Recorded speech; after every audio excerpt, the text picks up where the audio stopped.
Hello and welcome to Films I Recommend. This week it's a Netflix episode where I plan to, recommend some films for Netflix you should watch. I'll try not getting them to be sort of your mainstream like Interception and things like that. I want to get you to watch some other stuff. And first one is Thunder Road by Jim Cummins. This is a 2018 release, a dark comedy sort of a really interesting story where you follow this guy who hasn't got access to his child or sees her once at the weekend, and his police career is sort of going downhill mentally, and he seems to be struggling with a lot of things at the moment. And Jim Cummins, who is the director and the star in it, has a fantastic performance.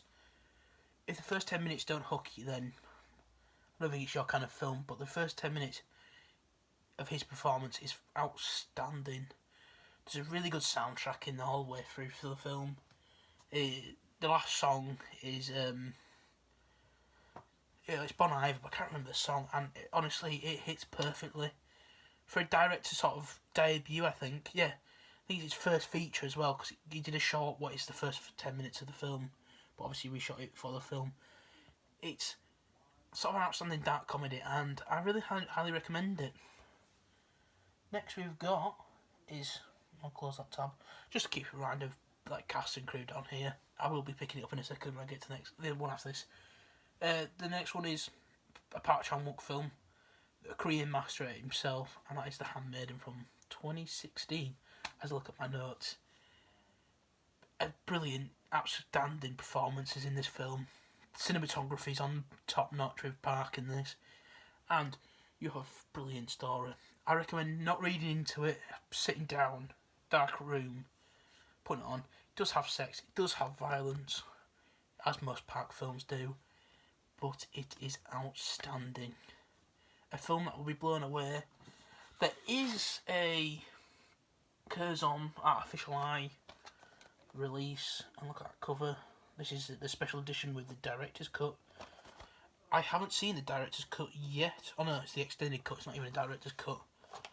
But yeah, that's the same as the artwork, and it's the same on the theatrical cut. But I recommend if you don't want to give it a chance, I recommend just I'm not able to get it back in. Just giving it the chance and sort of experiencing sort of new cinema.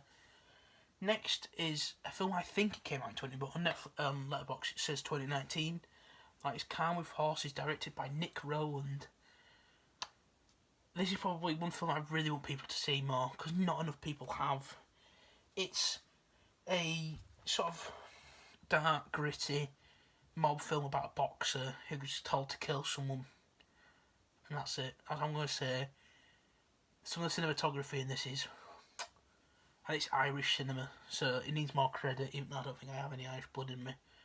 But it's cinema at its best. It's got starring now, well, I've pre-recorded this again, but it's starring Cosmo Jarvis. I think he was in, probably could just look now, but he was in Lady Macbeth, and I haven't seen that, but in this he is fantastic. He's playing a boxer who's not really, he never got his 1 in a million chance, a bit like you can sort of see hints of Robert De Niro in Raging Bull. Like, if he didn't get his 1 in a million shot of becoming big, he probably would have been working for the mob. Bit like this, he didn't get his 1 in a million chance. He's working for the mob. He's got a kid with learning difficulties, what he's not with, well, his partner not with anymore. And Cosmo brings an outstanding performance in this film. Just not so I'm talking too long. And it has Barry Keoghan, who's in films like Dunkirk, what he's really good in, Killing the Sacred Deer, Chernobyl. He's going to be in the new Batman, I didn't know that. 71, and he's in Internals. Oh, good, that's quite exciting. But he has an outstanding performance as his mate, who is sort of part of the family of the mob, and he's really good, and the whole film is just really good. So that was Calm with Horses. Then we've got Hunger by Steve McQueen. Came out in 2008. An outstanding film. When I first bought it, I didn't know who was in it. Blind watched it, and I didn't recognise Michael Fassbender for the first 10-20 minutes. He has an outstanding performance in here, talking about sort of an important situation in Ireland of sort of hunger strikes and stuff like that. And it's a really, really interesting film. Not much goes on, but I absolutely loved it. I'll tell you the ratings now. I remember, should have said that at the beginning. Thunder Road is a 4.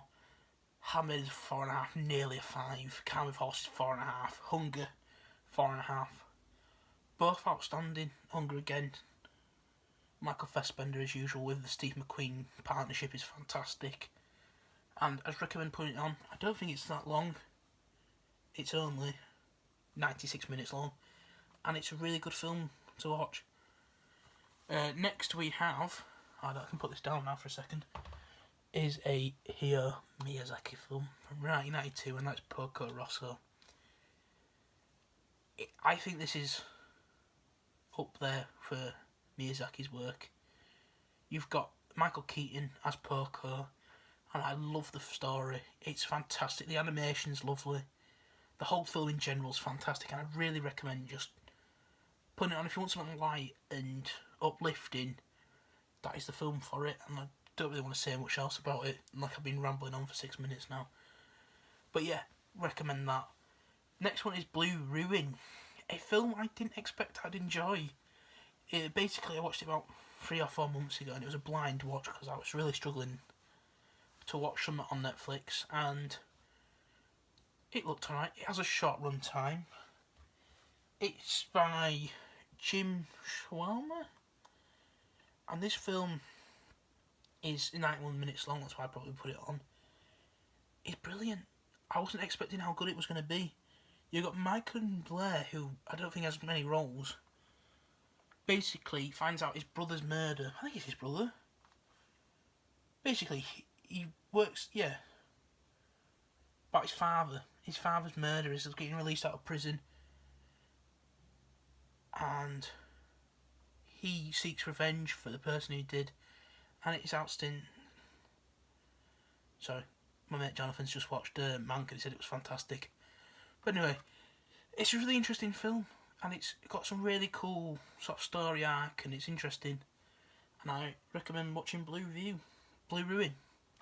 Next is a film I saw at Leeds Film Festival for the first time when it got released over here.